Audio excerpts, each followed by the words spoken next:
Asolulu vaste tasi e pela fona si fila tunu lo mo va no tanto proclame malo taiao.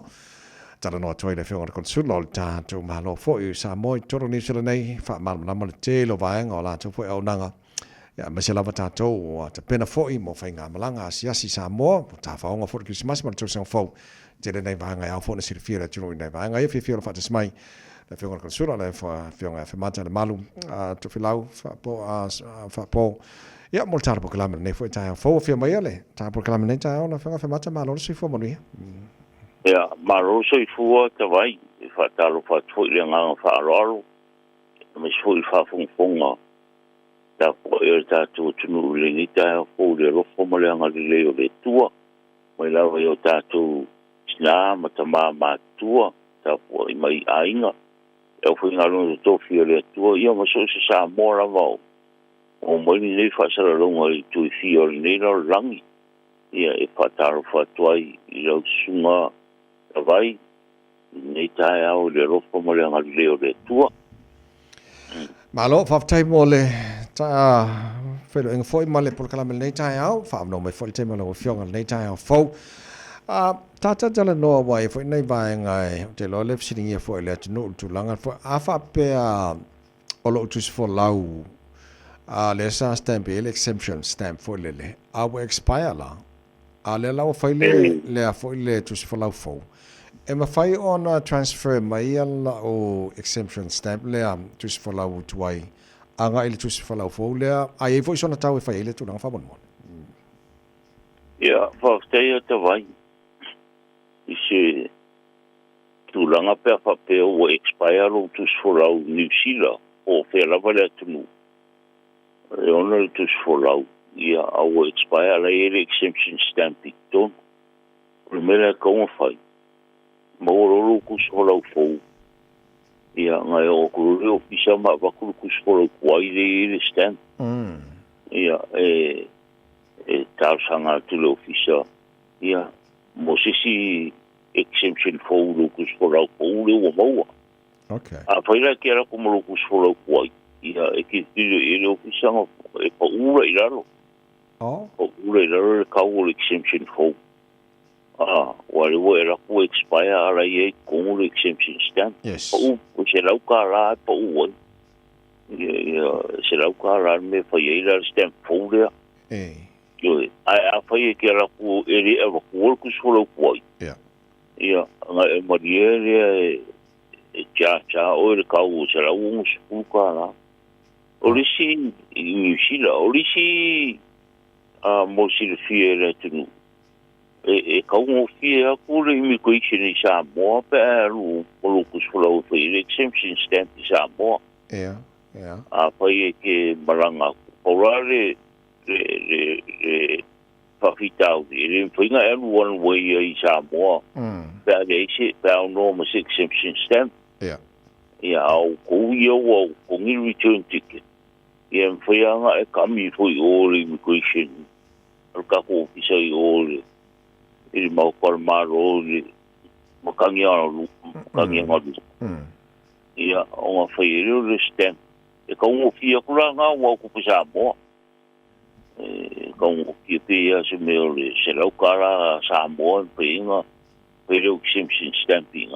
okay ia poranga si farle ta vai ia ele finga era ku one way va nga we so ku so samo ia nga ele ro ku so samo one way ia sa ungiro sa ia ele stamp ro exemption stamping ma sa we como pi para samo okay ma nei foi la tu langa la we fa manino le tu in le tai o foi le wa o te lo o le tempisi o fe malanga inga le tanto yene o te lo la mon tanga to le tu fa la New Zealand po Oscar dia foi ai fia lu Sambo ai fa ngala le bono le tango fiole o exemption stamp Sambo ya venga la con ya la longa pase se return ya na kulola ia fa nga stamp nga yang sa vole ko sa ngiro la sa mo fa ngalu le bon way io o me nga ka wo ki le ta vai le lu ku so sa mo ya e ke marang nga sa mo ile kusora sa mo pinga ele one way ai ko fo I mai la ia o maranga mai ro kusora ni sila ia ma e fi foi all immigration le sa mo stamp pa lo exemption ko ngopi ia maranga mai le ia ro kusora sa mo ia ele mga mire exemption stamp ke ro sa mo si banga o ko foi mai ia pa ngaro ro kusora ni sila o foi lang maranga mai one way mai sa mo ro kusora ni sila Okay, ma lo fa tai so manino la tulanga le ai mol tanga tai o expire lo na passport Samoa le mana auto e renew lo passport yo la ya lo tau masania le male umi foi le fa tali ai pe fa pe la e fa ngale same process period ole tus fola wa io fa pena fora ku solo Samoa e mangkua ka sangaru ku solo Samoa i sila I ro ki sa ka ku ia o karang I sila pungi o se lo fast food ia aru Samoa fe ro ku solo Samoa ia e lu se lo fast food kara Samoa okay ia o le se singa nga o le velu karang I sila yes ka sangaru ku solo Samoa ni sila o process masangia ta vai yo ang poranga meo ku solo ni sila le pe a expire po ku solo o stari e mpenga so mo ku solo koi ta o mo ku solo ko ia so so ni ta o mo exemption for ku solo ko right okay lele so wa mane utanta no bango just follow walanga what don't pena just follow le mo tanto le sauni o fe mano longa fo Samoa mo ke mas tau fo so ole umiala le processing ole on just follow le ni tanto pe amale vai so aqua o me masania limaso limaso que lo que foi lo qual sanga ia o mo le le ku solo Samoa po i aso I rimba. Si vangara me ia ka karongo so o ta vai. O le kupu mai o le whaavlawe whaposi ua mga omiange ia le kuswarau ke maranga I Samoa. Ia kaungkara le kuranga nga. Ia pe kaungo kufu iwa le iloalo kuswarau Samoa. Ia le prosese ke alwe whai li poki o le usole o leo. Ia o ngā mai le kusinga. Ia whaamwhaile ngā process lo kuswarau pou. Ia o ngā whai ke ngā ta vai le wakolo o le lo kuswarau ia whao ngā sesi. Ia tō whaingopi ia whainga mea. E pua rea ka pui le hua I kukongu ia ngā pea le o longu kuswarau. Pera ngā ka wairi li poki lo kusore o leo. Inga ia whai e susu ngā leo mo wapa I ma kulanga ia o I ko fa nga sis e polanga me ta vai ira skon ka I ka ko isonga o fa I ku solo pe ali roa ia pe fa le nga ingam tulanga fa pena o e mga va be ku solo ma lo fa tai mo la tunu ma le fa fo mai o le mai alpo kala mela mat fol telefoni ena fa ngona konsula mo na office ma la wi fo ia le lava le ele tai me fa ma la mal tela na ba ngai on Facebook po taru tai I lunga le Radio Samoa o tata noa I le vaenga le manager le vaenga le walanga le tanto nei joy aso November fa sona toile ya te sem sal por vaso fola fa mo tu mai ia so tapu ni el tanto officer o consula lo winga o termine o ton fa nga yo foi lele ia tapu ni fola officer la o mai fa ia tus fola o tu no fia malanga Samoa fa mat ia sa rita vai u ka ku fa solo tu fa ngol tau sar sa un ya kris maximal tu san ia masania on ko pungir ka ko ofisa por do vai aso ia ai mo ku moira so marolo I fu Samoa ia so mai Samoa marolo I ka ko ofisa salo o ku vas o mo tino o me mo kingo ka vai ka un ka pungir aso fu fa te sem le pe a fa so ile so ku fa so mo Krismasi ale foi mai da ia se tau mate wa se lunga mo ku ia so maroro ko so po pa mai fa mo ku va so po ta vai ia mai o nga ruenga e ta u ke le ke mi ta vai pa fo mai se ta tu si le lu ku so la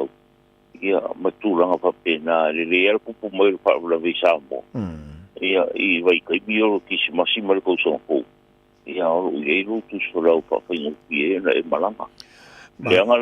le kapa ku le kai bio so maroro o ke fi alu fa la visa ai ia o ta puni le ofisa ta vai tu mo pa pena mana ia tele mana ma tango fil famna tua la fa ko sula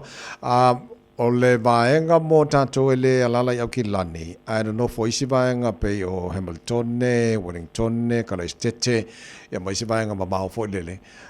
O le telen tala no fa mana tu mai le whanga konsula mo tatou. O lo ia I lava vano e whenwha ngai nei lunga emaili mo documents ele mana o mia. Ia o na whawhaingo fia I whe maranga inga fo I o tau langa whisi mamao. Au te loa le fo te wha mana tu vaenga lea whe mata wha mole mole. Ia whawhtai ata mai ka ua kene. Le tulanga ku le va mau ia le numero le e ka ua ta muta poka de vi mai ia ma o le o pingu ki so ta inga va ve pa ne yon fo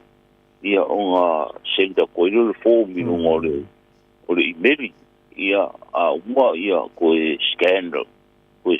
mai ia e ta to official fo mo pa tu ia mataki mari pe whanau, ia pe markusolo kuai, scan mai umamea ngā mata. Ia, ona mare fōmu le o mau whaku. Ia, ona mai role process e la whaku, e kasi ala so e la whaku ai lu. Lu kutorau I lunga kuria. Ia, pea, pe mau pau pilami meo api oi ka vai.